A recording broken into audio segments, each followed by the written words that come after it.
예수님께서는 이 산상수훈의 말씀에 우리에게 많은 것들을 가르쳐 주십니다. 이 산상수훈에 있는 말씀은 기독교 신앙의 정수라고 할 수 있는 부분인데요, 그 중에서 6장에 보면 탁월한 기도의 모범이라고 할 수 있는 이 주기도문을 가르쳐 주십니다. 주기도문은 마태복음 6장 이 33절에 먼저 그의 나라와 그의 의를 구하라는 이 가르침과 동일한 방향을 가진 기도입니다. 먼저 하나님의 나라와 하나님과 그 나라를 향하고, 이후에도 자신을 향하지 않고 밖으로 그 기도의 방향이 흘러갑니다. 예를 들면 나에게 일용할 양식을 주옵소서 기도하는 것이 아니라 우리에게 일용할 양식을 주시기를 청원드립니다. 우리 아버지여 우리에게 우리를 이라고 하면서 그 기도의 방향이 이 공동체를 향하고 있습니다. 적게는 우리 가족부터 우리 교회 구성원들에게, 또 우리 나라, 또 온 인류에 존재하는 이 교회 공동체를 향하고 있는 이 청원입니다. 적용해 보면 우리 가족 가운데 하나님의 나라가 임하게 해 주시옵소서라는 기도가 되겠지요. 하나님을 알지 못하는 부모님이나 혹은 우리 자녀들에게도 하나님의 나라가 임하게 해달라는, 나를 향한 것이 아니라 밖을 향하고 있는 이 청원인 것입니다. 그런데 이와는 반대로, 그러니까 주기도문과 이 마태복음 6장 33절에 말씀하고 있는 이 기도의 영성과는 반대로 이 방향과 행위가, 기도의 방향과 행위가 자신을 향하고 있는 경우가 있습니다. 물론 기도가 자신을 향한다고 해서 그것을 틀렸다고 말할 수는 없는데요, 이 주기도문 전후에 있는 사건들을 보게 되면 그 내용들은 잘못 행하고 있는 것들을 말씀하고 있습니다. 예를 들면 이런 것입니다. 사람들에게 보이려고 의를 행하는 것, 사람에게 영광을 받으려고 외식하는 것, 사람에게 보이려고 기도하는 것, 사람 중심으로 그 필요를 구하는 것을 보게 됩니다. 주기도문 이 앞뒤에 나와 있는 이러한 일들을 살펴보게 되면 그 핵심은 기도의 방향이 하나님을 향하지 않고 자기 자신을 향하고 있다는 것을 알게 됩니다. 예수님께서는 이런 종류의 잘못된 모습들을 바로잡아 주시는데요, 그 중에 한 가지가 오늘 우리가 함께 살펴보려고 하는 이 금식에 대한 것입니다. 금식하는 것은 식음을 전폐하는 행위입니다. 그리고 성경에 기도라는 말이 따로 붙지 않아도 대개의 경우에 금식과 함께 기도를 수반하고 있기 때문에 성경에서 말하는 금식은 금식하며 기도하는 것을 가리키는 말이기도 합니다. 성경 속에서 금식을 행했던 상황들을, 경우를 보게 되면 큰 위기와 절망 가운데 빠졌을 때에, 헤어날 수 없는 문제를 만났을 때에, 하나님 앞에 범죄하였을 때에, 또 중요한 일을 앞두고 또는 중요한 일을 결정해야 했을 때에 금식하며 기도했습니다. 하나님의 인도를 구하고 하나님께 더 가까이 나아가고 또는 죄를 회개하고 영적인 힘을 얻고자 했습니다. 그렇게 하나님 앞에 금식하며 기도의 무릎을 꿇었을 때 하나님께서는 그 기도를 들어서 놀랍게 응답해 주셨습니다. 하나님께 구원해 주시기를 호소했을 때, 식음을 전폐하고 하나님께 모든 것들을 의탁하고 맡겨드리며 기도했을 때 하나님께서는 그 기도에 응답해 주시는 사건들이 성경 곳곳에 나타납니다. 금식은 개인적으로 하기도 하고요, 또 공적으로 공동체 안에서 또는 국가에 선포되는 일이기도 했습니다. 율법에 정해져 있는 금식일도 있는데요, 1년에 딱 한 번 속죄일에, 그러니까 유대력으로 말하면 7월 10일에 금식을 해야 했습니다. 그리고 이후에 바벨론의 포로로 잡혀가게 되는데, 이 끌려갔을 때에 추가로 4번의 금식의 절기를 만들어서 금식을 했습니다. 이 4번의 금식의 절기들은 자기가, 유대인들이 스스로 정한 것인데요, 스가랴 8장 19절의 말씀에 보면 넷째 달과 다섯째 달, 일곱째 달, 열째 달 중에 하루를 정해서 금식을 행했습니다. 이들은 이렇게 금식의 절기들을 정한 것은 자신들이 하나님 앞에 범죄하고 하나님께서 재앙을 주셨는데 그 날들을 우리가 기억하고 하나님께로 돌이키자라는 의미로 정한 것입니다. 예를 들면 바벨론에 예루살렘 성이 함락되었을 때라든지 예루살렘 성전이 파괴된 날을 우리 기억하자, 우리 하나님께로 돌이키자라는 취지를 가지고 이 절기들을 정한 것입니다. 그리고 이후에 시간이 좀 더 지나가서 보면 이 바리새인들은, 엄격한 이 바리새인들은 일주일에 2번 월요일과 목요일에 금식을 했습니다. 물론 바리새인들만 금식한 것은 아니고요, 독실한 유대인들도 자신의 경건 생활을 위해서, 하나님과 친밀한 교제를 위해서 종종 금식을 했던 것으로 보입니다. 그런데 시간이 지나가면서 이것이 변질되어 버렸습니다. 악을 행했던 것을 끊고 회개하고 하나님의 말씀에 순종하고 또는 영적인 유익을 위해서 행했던 것인데, 시간이 지나면서 그것이 변질되어 버렸습니다. 사람 앞에 보이고자 하는 형식적인 것으로 변해버리고 만 것입니다. 마음은 없고 겉모습만 남았습니다. 하나님을 찾지 않고 자기 문제 해결이나 자기 영광을 구하는 수준으로 떨어져 버린 것입니다. 그런데 이렇게 본질을 잃고 형식만 있었던 것은 예수님 시대에만 나타난 것이 아니라 매 시대마다 있어 왔습니다. 이미 구약 시대에도 형식적이고 위선적인 금식에 대해서 말씀하고 계신데요, 이사야 58장 말씀과 우리 스가랴 7장에 있는 말씀을 함께 읽어보겠습니다. 우리가 금식하되 어찌하여 주께서 보지 아니하시오며 우리가 마음을 괴롭게 하되 어찌하여 주께서 알아주지 아니하시나이까. 보라, 너희가 금식하면서 논쟁하며 다투며 악한 주먹으로 치는도다. 너희가 오늘 금식하는 것은 너희의 목소리를 상달하게 하려는 것이 아니니라. 너희가 70년 동안 5째 달과 7째 달에 금식하고 애통하였거니와 그 금식이 나를 위하여 한 것이냐.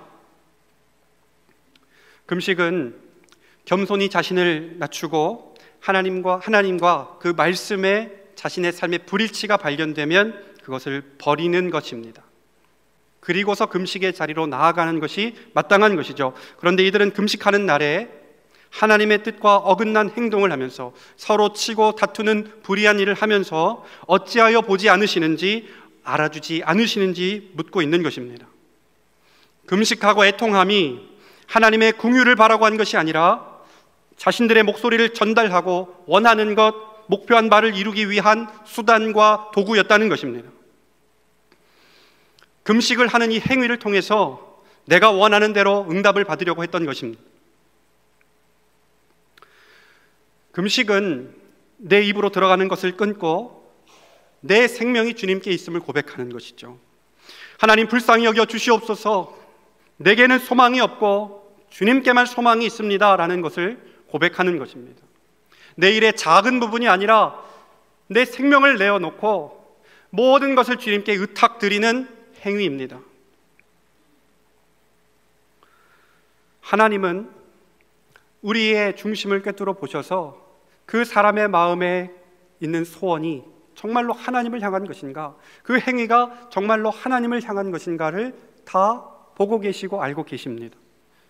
우리는 하나님의 눈을 속여가면서 사람 앞에 보이려고 하거나 하나님 앞에 행위를 두면서도 다른 마음을 품고 있을 수 없습니다. 만약 그렇게 기도한다면 스가랴 8장 13절에 그들이 불러도 내가 듣지 아니하리라 만군의 여호와가 말하였느니라 라는 이 말씀이 우리에게 돌아올지도 모르겠습니다. 마음은 없고 형식만 있는 금식은 하나님 앞에 상달될 수가 없는 것입니다. 정리해보면 이런 것이죠. 사람 앞에 보이려고 하는 금식은 모양은 갖췄지만 하나님께서 받지 않으시는 것입니다. 목적을 이루기 위해 도구로 금식을 사용하는 것도 하나님이 받지 않으시는 것입니다. 하나님 앞에 거짓됨 없이 진실하게 자신을 낮추고 은혜를 사모하고 또 회개해야 할 일이 있다면 회개하는 것이 참된 금식일 것입니다.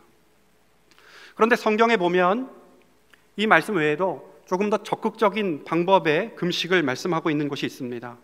이사야 58장 6절과 7절 말씀인데요, 통상적으로 금식은 먹을 것을 먹지 않는 것입니다. 밥을 굶는 것이 금식이죠. 그런데 이 말씀에서 보면 흉악의 결박을 풀어주고 멍에의 줄을 끌어주며 압제당하는 자를 자유하게 하고 모든 멍에를 꺾는 것이고 줄인 자를 먹이고 빈민을 집에 들이고 헐벗은 자를 보면 입히며 친인척이 당한 어려움을 피하지 않는 것입니다. 이것이 하나님께서 기뻐하시는 금식이라고 말씀하시는 것인데요, 단순히 밥을 굶는 차원의 것이 아니라 자신의 사적 재산이나 유익을 내려놓고 불의한 일을 겪고 있는 사람들을 자유하게 해주는 것이 하나님께서 기뻐하시는 금식이라는 것입니다. 이스라엘 백성들은 불의한 일, 강제적인 노동력 착취가 일어나는 것을 멈추고 폭력이나 압제 등의 부당한 일을 당하는 사람들을 자유하게 해주어야 했습니다. 이런 일은 율법에도 규정되어 있는데요, 이를 구체적으로 시행해야 하는 날은 선포된 날로부터 50년째가 되는 해, 우리는 이 날을 희년이라고 부릅니다. 50년째가 되는 당해에 유대력 7월 10일 속죄일에 자유를 선포해 주어서 토지를 되돌려 주어야 하고 노예는 해방시키고 부채는 면제해 주어야 했습니다. 동시에 이 7월 10일은, 이 속죄일은 무엇을 했다고 말씀드렸지요? 금식이 선포되는 날이기도 했습니다. 자신은 하나님 앞에서 스스로 괴롭게 해야 했습니다. 성경에서 스스로 괴롭게 하라는 말씀은 금식하라는 말씀인데요, 스스로 괴롭게 하고 다른 사람들에게는 스스로 이 자유와 희망을 향해서 걸음할 수 있도록 도와주어야 했습니다. 억울하고 부당한 사람, 눈물로 애통하고 괴로움을 호소하는 이가 없도록 해야 하는 것이었습니다. 그런데 그렇게 하고 싶지가 않았습니다. 사적인 재산을 포기할 수가 없습니다. 여러분 생각해 보시면요, 노예 한 사람이 가져다 주는 노동력은 적지 않은 것입니다. 여기 함께 예배하고 계신 우리 성도님들에게 각 가정에 노예가 한 사람 이상씩 있다고 한번 생각해 보시겠습니까? 너무나 편한 생활을 할 수도 있고요, 그 노동력을 가지고서 더 많은 부를 취할 수도 있게 되는 것입니다. 또한 부채를 면제해 줘야 되는데 면제해 주고 싶지가 않습니다. 그 돈이면 하고 싶은 것이 많고요, 할 수 있는 것 마음껏 할 수 있습니다.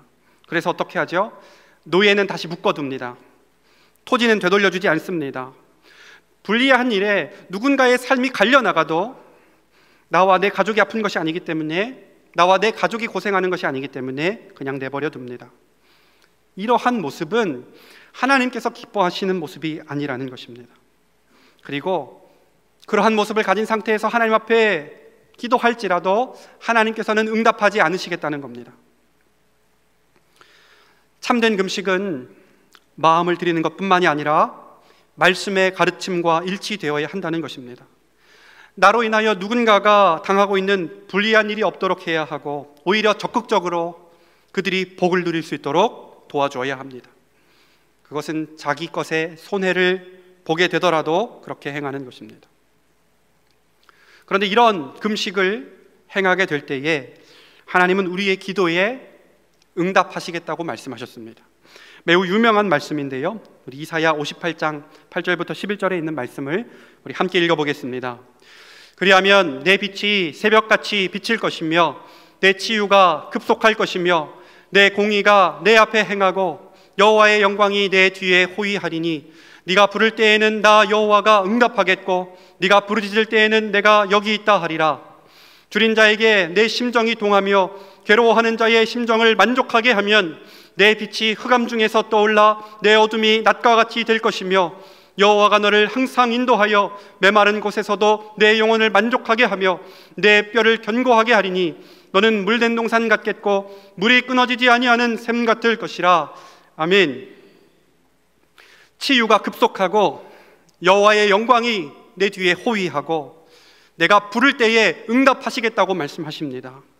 괴로워하는 자의 심정을 만족하게 하면 우리에게 드리워진 어둠이 낮과 같이 될 것이라고 말씀하시고요, 만왕의 왕, 이 세상의 대주제이신 하나님께서 우리를 인도하여 주셔서 우리의 영혼을 만족하게 하신다고 합니다. 또한 물된 동산의 은혜로 우리와 함께 해 주시겠다고 성경에 분명하게 약속해 주고 계십니다. 성경에서 이 구원에 대한 언급 이외에 이곳만큼 강하게 복을 주시겠다고 약속해 주시는 구절은 찾아보기 어렵습니다. 저는 우리 모두가 진실하게 거짓됨 없이 하나님께서 기뻐하시는 참된 금식의 자리로 나아갔으면 좋겠습니다. 그래서 하나님께서 약속하신 이 모든 복을 우리 모든 성도님들께서, 저를 비롯한 우리 모든 성도님들께서 이 놀라운 복을 다 받아 누리게 되시기를 간절히 소망합니다. 하나님께서 얼마나 원하셨으면 이런 복을 약속해 주셨을까 싶은 생각도 드는데요, 우리는 결코 이 금식을 우리의 목적을 이루기 위한 도구로 사용하거나 우리의 영광을 위한 것으로 사용해서는 안 될 것입니다. 그리고 불의한 일을 우리 가운데서 멀리하고 그의 말씀에 따라서, 그 말씀의 원리를 따라서 금식해야 하는데요, 이러한 금식을 우리가 정기적으로 할 수 있다면 그것은 우리 경건 생활과 우리 영혼에 매우 큰 유익이 될 것이라 확신합니다. 이번에는 마태복음 9장으로 넘어가 보려고 하는데요, 여기서는 좀처럼 이해되지 않는 말씀을 우리 예수님께서 해주십니다. 먼저는 세례 요한의 제자들이 나와서 예수님께 질문을 하는 장면이 있는데요, 우리 9장 14절 말씀을 함께 읽겠습니다. 그때에 요한의 제자들이 예수께 나와 이르되 우리와 바리새인들은 금식하는데 어찌하여 당신의 제자들은 금식하지 아니하나이까? 예수님과 제자들은 금식하지 않으셨습니다. 예수님은 분명히 산상수훈에서 잘못된 기도의 예가 무엇인지를 알려주신 분이시고, 우리가 주기도문이라고 부르는 넘치도록 탁월한 기도의 모범을 보여주실 정도로 아버지의 뜻을 잘 알고 계신 분이십니다. 당연히 이 참된 금식 기도에 대해서 모르시는 분이 아니시죠. 그런데 이렇게 생각하는 분이 계실 수도 있습니다. 예수님께서 분명히 산상수훈에 사람에게 보이려고 하지 말고 아버지께 보이게 해라, 은밀하게 해라 라고 말씀하셨으니까 제자들 역시도 은밀하게 남들 모르게 기도한 것 아니냐, 이렇게 말씀하실 수도 있는데요, 그렇지 않습니다. 예수님께서는, 그리고 그 제자들은 정말로 금식을 하지 않았습니다. 예수님께서 공생애를 시작하시기 전에 광야에서 40일을 금식하여 기도하셨는데요, 이때를 제외하고서는 예수님께서 금식하여 기도하셨다라는 기사가 어디에도 없습니다. 진실하게 거짓됨 없이 금식하며 하나님께 드리는 기도가 얼마나 복되고 유익한 것인가를 우리 주님이 아신다면 적어도 우리 제자들에게는 이 유대인의 공식적으로 정한, 유대인들이 선포한 이 금식의 절기들을 그대로 따라서 지킬 수 있도록 해주어야 하는 것이 아닐까요? 세례 요한의 제자들이 예수님께 나와서 묻습니다. 우리와 바리새인들은 금식하는데 어찌하여 금식하지 않으십니까? 세례 요한과 그의 제자들은 천국 복음을 증거하는 사람들입니다. 천국 복음을 증거하는 사람들로서 다른 사람들에게 흠잡힐 만한 일을 해서는 안 되었는데요, 쉽게 설명하면 이 강단에서 하나님의 말씀을 선포하는 설교자가 그의 생활이 엉망이고 죄를 일삼고 그리고 나서 말씀을 증거한다면 아마 청중들은 그 설교자의 설교를 듣지 않으려고 할 것입니다. 그 설교자가 회개하라고 외친다면 속으로나 혹은 거침없이 당신이나 회개하라고 말할지도 모르겠습니다. 세례 요한과 제자들은요, 높은 수준의 도덕과 또 율법 준수를 했던 사람들입니다. 천국 복음을 증거하기 위해서 그렇게 했다는 것이에요. 그런 관점에서 보면 자기들은 열심히 회개하라고 외치고 천국이 가까이 왔다고 말하려고 하는데 율법과 전통을 지키지 않는 예수님과 그 제자들을 보면서 당연히 의문이 생겼을 것입니다. 어떻게 보면 자신들이 전하려고 하는 복음이 있는데 예수님의 제자들이 방해가 되는 것입니다. 그래서 예수님께로 와서 어찌하여 당신의 제자들은 하고 묻고 있는 것인데요, 여기에 대해서 예수님께서 답을 하십니다. 우리가 15절부터 봐야 하는 것이지만 16절과 17절을 둘 다 봐야 하지만 17절 말씀을 한번 먼저 읽어보도록 하겠습니다. 함께 읽겠습니다. 새 포도주를 낡은 가죽 부대에 넣지 아니하나니 그렇게 하면 부대가 터져 포도주도 쏟아지고 부대도 버리게 됨이라. 새 포도주는 새 부대에 넣어야 둘이 다 보전되느니라. 아멘.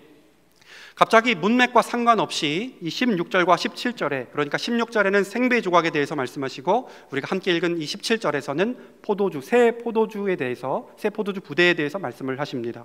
엉뚱한 내용이 나오는 것 같아 보입니다. 그런데 정확하게 의도하고 이곳에 이 기사를 실었습니다. 이것은 마태복음에서만 그런 것이 아니라 다른 복음서에서도 동일하게 바로 앞에 있는 신랑을 빼앗길 때라는 기사와 함께 이 본문에 기록되어져 있습니다. 의미하는 바가 있다는 것이죠.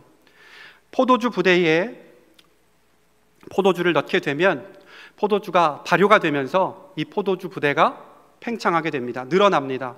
그런데 거기에다가 다시금 새 포도주를 넣게 되면 다시 발효가 되면서 늘어나게 되는데요, 팽창하다가 터져버리게 되는 것이죠. 그래서 새 포도주는 새 부대에 넣어야 한다는 것을 말씀한 것입니다. 무슨 말입니까? 세례 요한의 제자들과 바리새인들이 지키고 있던 율법과 유대인의 오염된 전통, 이것을 버리라는 것입니다. 전통이 나쁘다는 것이 아니고요, 오염된 것이 나쁜 것인데요, 이들은 본질을 잃어버린, 이미 마태복음에서도 예수님께서 말씀하셨죠. 본질을 잃어버린 이 형식적인 율법주의에 빠져 있었습니다. 그래서 주님께서는 새 포도주를 새 부대에 넣듯이 내가 너희에게 말하는 이 새로운 것을 받으라고 하시는 겁니다.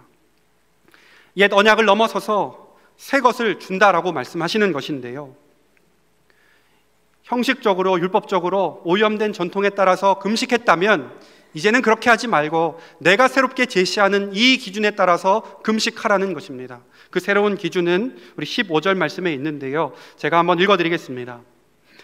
예수께서 그들에게 이르시되 혼인집 손님들이 신랑과 함께 있을 동안에 슬퍼할 수 있느냐? 그러나 신랑을 빼앗길 날이 이르리니 그때에는 금식할 것이니라. 아멘. 예수님께서 비유하여 말씀하십니다. 혼인집 손님들이 신랑과 함께 있을 때는 슬퍼할 수 없죠.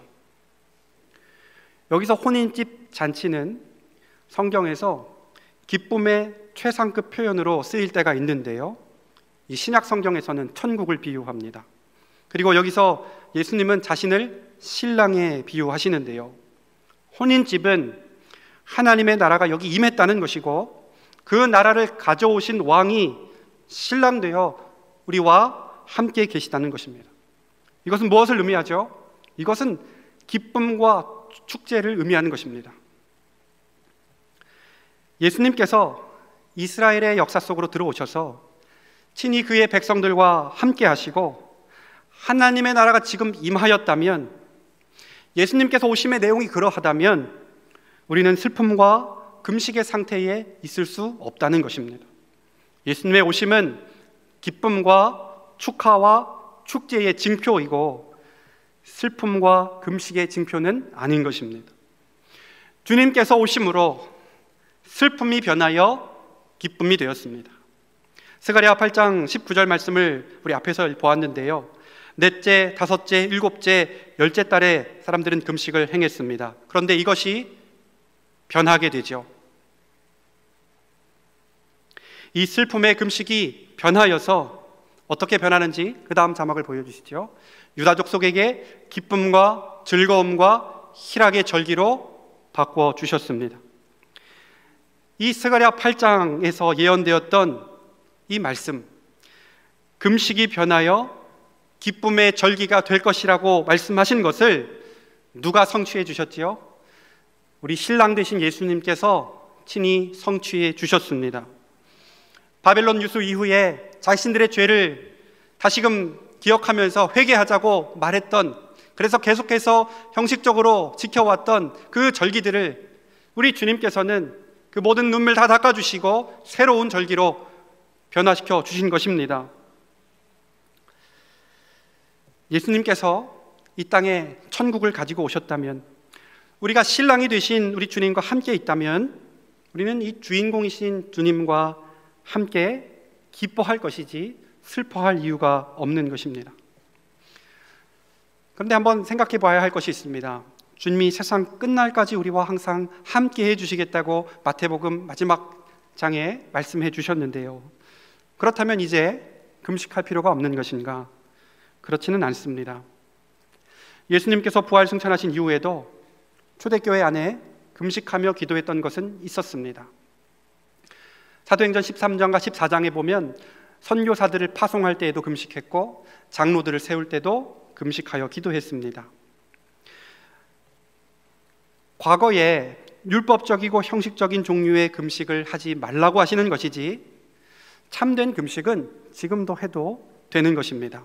그런데 그 참된 금식의 때가 언제냐라는 그 말씀을 해주시는 것입니다. 진짜 너희가 금식해야 할 때가 이때다라고 말씀을 해주시는 것인데요, 그때는 바로 신랑을 빼앗길 때입니다. 신랑을 빼앗길 때가 날이 이르리니 그때에는 금식할 것이니라 말씀해 주셨습니다. 여러분, 신랑을 빼앗긴다면 손님들은, 하객들은 주인공을 보지 못하는 것이죠. 그리고 잔치에서 기뻐할 수가 없는 것입니다. 한번 생각해 보시면요, 신랑이 없는데 여러분 그 잔치에 계속 계실 수 있으시겠습니까? 잔치는, 결혼식은 중단되는 것입니다. 신랑을 빼앗기는 날에는 금식하라 하셨는데요, 그 날은 언제일까요? 그날은 1차적으로는 예수님께서 십자가에 달려 돌아가시고 부활하시기까지의 기간을 가리킵니다. 그리고 우리가 예수님을 빼앗기게 된 이유는 다른 것이 아니라 우리의 죄 때문입니다. 우리의 죄 때문에 신랑 되신 예수님을 빼앗기게 된 것입니다. 그런데 오해하시면 안 되겠습니다. 우리가 정말로 예수님을 영접했다면 우리 안에 찾아오셔서 영원토록 함께 해주시죠. 실제로 빼앗기지는 않는다는 말입니다. 그러나 여러분들이 한번 죄를 지었을 때 주님과의 관계가, 주님과의 거리가 어떻게 느껴지시던가요? 우리는 죄를 지으면 주님과의 거리가 멀어지게 됨을 느낍니다. 우리의 실존적으로 주님과 가까이 있다라는 생각을 할 수가 없습니다. 우리가 주님을 빼앗아가고 하나님의 나라를 유업으로 받지 못하게 하는 이 죄의 심각성을 인지하고 있다면 주님이 멀어진 것 같이 느끼는 그때에 음식을 끊고 기도의 무릎을 꿇어야 하는 것입니다. 주님을 빼앗아가게 만드는 이 죄의 심각성을 인식한다면 그 죄의 문제 때문에 비통해하고 하나님 앞에 돌이켜 금식할 수 있어야 한다는 것입니다. 예수님께서 그날에 금식하라고 하셨으니까 2000년 전에 예수님께서 죽으셨다가 부활하시기까지의 그 기간 동안에만 금식하라는 말로 생각을 한다면 주님이 주신 이 의미를, 이 전부를 보지 못하는 것이라 생각이 됩니다. 예수님께서 십자가에 달려 죽으신 것이 2000년 전 사람들 때문만은 아니지 않습니까? 예수님께서 십자가에 돌아가신 것은, 달려 죽으신 것은 내 죄 때문입니다. 여전히 내 죄로 인하여서 다시금 주님을 십자가에 못 박는 것과 같이 생활하고 있다면 우리는 주님을 빼앗긴 것과 다름이 없는 것입니다. 누구에게 주님을 내어준 것입니까? 죄에게 주님을 내어준 것입니다. 그럴 때 우리 사랑이신, 우리의 신랑이신 주님을 빼앗긴 것과 같이 여기고 금식하라는 말씀입니다. 죄의 늪에 살면서도 아무렇지 않게 살아가고 있다면 그것이야말로 비정상적인 신앙생활이고 이 혼인잔치에 초대받지 못한 삶일 것입니다. 사랑하는 성도 여러분, 주님이 우리와 함께 하시기를 원하십니까? 여러분, 주님이 필요하십니까? 구약시대에 서로 치고 다투면서도 하나님을 찾았었는데요, 그것은 자신들의 뜻을 이루어 주셔야 했기 때문이었습니다. 제 삶의 필요를 채워주셔야 하기 때문에 주님이 필요하신 것이 아니라 주님이 나의 구원이시고 생명이시고 피할 바위가 되시고 능력이시고 궁극적으로는 우리의 사랑이시기 때문에 우리는 주님이 필요한 것입니다. 주님은 성경에서 기록한 것처럼 우리의 신랑이십니다. 여러분, 신랑을 어떻게 대하고 싶으십니까? 신랑의 따스한 손길을 가로막고 그 품 안으로 들어가지 못하게 하는 이 죄의 문제가 있다면 우리는 이 죄의 문제를 방치해둬서는 안 될 것입니다. 정말로 주님이 필요하다면, 주님과 동행하기를 원한다면 주님을 빼앗아가게 만드는 이 죄의 문제를 우리는 반드시 단호하게 끊어내야 할 것입니다. 반복적이고 습관적으로 짓는 죄의 문제, 무감각해져서 이것이 죄인 줄도 모르고 있는 그 상태가 있다면 하나님 앞에 무릎을 꿇고 하나님께 깨닫게 해달라고, 돌이킬 수 있게 해달라고, 하나님의 그 구원의 은혜로 다시금 내가 들어갈 수 있게 해달라고 기도해야 할 것입니다. 우리 신랑 되신 주님과 관계가 없다면 우리는 혼인잔치에 참여할 수 없는 사람들입니다. 그러나 우리가 주의 혼인집의 손님들 또는 신부로서 우리가 존재한다면 우리는 반드시 이 죄의 문제를 멀리하고 주님의 품 안으로 들어가도록 노력해야 할 것입니다. 말씀을 준비하다 보니까 이 금식에 대한 적용을 할 수 없는 분들도 계시다는 생각이 들었습니다. 연로하신 어르신들의 경우에 한 끼를 먹느냐 안 먹느냐가 중요하실 수 있죠. 또 강도 높은 육체 노동을 하시는 분들이나 수험생들도 밥을 잘 먹어야 합니다. 이렇게 생각하실 수 있습니다. 그렇게 해서 어떻게 금식을 하나, 하나님께서 원하시는 금식을 하려면 그것 또한 버려둬야지라고 생각을 하실 수도 있는데요. 근데 저는 조금 다르게 접근을 해보고 싶습니다. 이사야 58장 우리가 함께 읽었던 말씀에는 여호와께서 기뻐하시는 금식에 대해서 말씀하면서 정의를 시행하고 선을 행하는 것으로 얼마든지 금식의 방법을 세울 수 있음을 말씀하고 있습니다. 내 필요도 있지만 그것을 내려놓고 남을 섬기고 구제하는 일, 이것을 불평하면서 하는 것이 아니라 자원하는 마음으로 아낌없이 하는 것입니다. 서로 치고 다투고 불의한 일을 하면서 하나님 앞에 기도하는 것이 아니라 내 사적 재산과 유익을 손해를 보더라도 혹은 마음이 조금은 쓰릴 수 있더라도 내려놓고 하나님 앞에 선한 행위로 올려드리는 것입니다. 또 식사를 금하는 것 외에도 우리 고난주간이나 특별한 행사가 있을 때 이 미디어 금식이라는 것을 하기도 하는데요. 온갖 관심이 세상 돌아가는 일이나 오락에 있다면 죄의 심각성을 깨달았을 때 잠시 내려두는 것입니다. 이 모든 일의 핵심은 대가 지불입니다.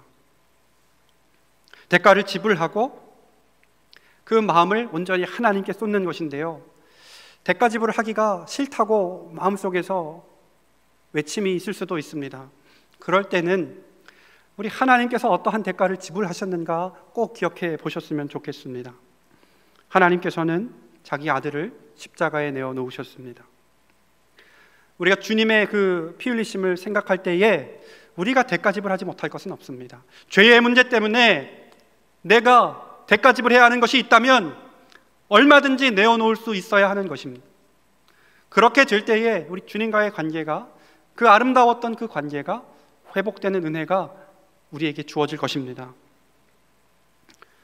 하나님께서는 우리 가운데 분명히 말씀하셨습니다. 창세기 4장 7절에 선을 행하지 아니하면 죄가 문에 엎드려 있느니라. 죄가 너를 원하나 너는 죄를 다스릴지니라. 여러분, 이 금식을 하는 행위든 대가 지불을 하는 모든 것들, 이 모든 것들의 핵심은 죄의 다스림에 있습니다. 금식을 하고 끊어내고 나를 절제하고 하나님 앞에 무릎 꿇고 죄를 끊어내고 죄를 다스리는 것입니다. 죄가 우리를 좀먹을 때 그것을 내버려 두어서는 안 됩니다. 죄를 끊고 금식의 때를 지나서 이 신랑을 만나는 그 즐거움에 우리는 다시금 마음과 우리 눈을, 우리 시선을 돌려야 할 줄로 믿습니다. 말씀을 맺겠습니다. 신앙생활의 정수라고 할 수 있는 산상수훈의 귀한 말씀 중에 금식에 대한 가르침을 주십니다. 그것은 사람에게 보이려고 하지 말고 형식적으로 하지 말고 진실하게 하나님 앞으로 나아가 기도하라는 것입니다.